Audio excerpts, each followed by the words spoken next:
नंदुरबार इथून निघालेल्या आदिवासी बांधवांचा बिऱ्हाड आंदोलकांचे मंत्री गिरीश महाजनांनी भेट घेतली। जंगल निवासी वन हक्क कायदा 2006 ची अंमलबजावणी करून दावेदारांना हक्काचा सातबारा द्यावा, आदिवासी विरोधी वन कायदा रद्द करावा अशा विविध मागण्यांसाठी हा मोर्चा निघालेला होता। या मोर्चेकऱ्यांची भेट घेऊन महाजनांनी सरकार सकारात्मक असल्याचं आश्वासन दिलंय।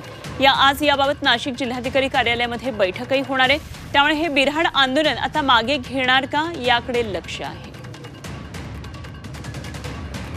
तर सातबाऱ्याच्या संदर्भामध्ये एक ठोस निर्णय व्हावा, केंद्राकडे जाण्याची गरज नाही, कारण कायद्यात सुस्पष्ट आहे हक्क नोंद महसूल अभिलेखात करण्यात। महसूली अभिलेख म्हणजे सातबारा आणि सातबारा म्हणजे भोगवटादार, हे अगदी निश्चित आहे।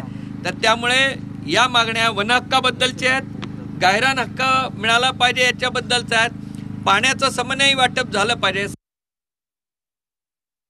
समाजाच्या बाबतीमध्ये आमची भूमिका असेल, केंद्र शासनाची भूमिका असेल, या सरकारची भूमिका असेल, माननीय शिंदे साहेब आहेत, माननीय फडणवीस साहेब आहेत, माननीय अजितदादा आहेत किंवा आमचं सरकार आहे, त्यांची भूमिका अतिशय स्पष्ट आहे। आपल्याला कुठल्याही प्रकारचा त्रास होणार नाही, कुठल्याही प्रकारची अडचण होणार नाही, त्या संदर्भामध्ये आम्ही काळजी घेत आहोत। विकासाचा ध्यास म्हणजे